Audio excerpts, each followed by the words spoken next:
KCR mark చెరిపేసే ప్రయత్నాలు జరుగుతున్నాయని BRS working president KTR అన్నారు. ఇలాంటి మూర్ఖపు నిర్ణయాలు తీసుకోవటం దారుణమన్నారు. తెలంగాణ చారిత్రక చిహ్నాలను ఎలా తొలగిస్తారని కేటీఆర్ ప్రశ్నించారు. లోగోలో చార్మినార్ను తొలగించడం అంటే హైదరాబాద్ను అవమానించడమేనని అంటున్నారు.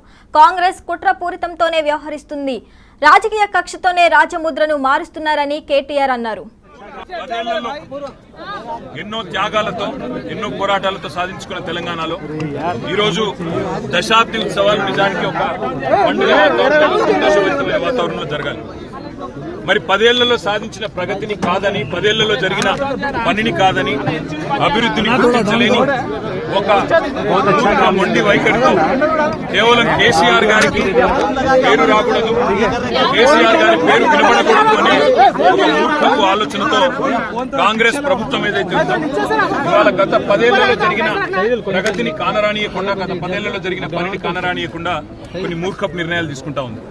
అందులో ముఖ్యంగా ఈ రేవంత్ రెడ్డి ప్రభుత్వం వచ్చిన తర్వాత తెలంగాణ రాష్ట్ర రాజముద్రలో తెలంగాణ వారసత్వానికి, తెలంగాణలోని గొప్పతనానికి, ఇక్కడి సాంస్కృతిక చిహ్నాలకు గొప్ప సింబల్ గా ఉన్న హైదరాబాద్ అంటేనే ప్రపంచవ్యాప్తంగా ముందుగా గుర్తొచ్చేది.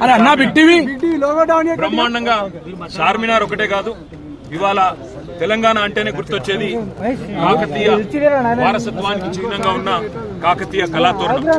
హైదరాబాద్ తెలంగాణకి మొదటి ప్రాముఖ్యత కలిగిన పట్టణం అయితే, రెండవ ప్రాముఖ్యత కలిగిన పట్టణం సెకండ్ లార్జెస్ట్ సిటీ వరంగల్. అదేవిధంగా ఓరుగల్లు సామ్రాజ్యానికి, అదేవిధంగా మన సాంస్కృతిక వారసత్వానికి ఉన్న కాకతీయ కళాతోరణాన్ని కప్పు నిర్ణయం ఏదైతే ఉందో ఈ ప్రభుత్వాన్ని, దీన్ని మేము తీవ్రంగా నిరసిస్తున్నాం, తీవ్రంగా ఖండిస్తున్నాం. చార్మినార్ ను తొలగించడం అంటే ప్రతి హైదరాబాద్ ని అవమానించడమే, ప్రతి ఒక్క అగౌరవపరిచినట్టే.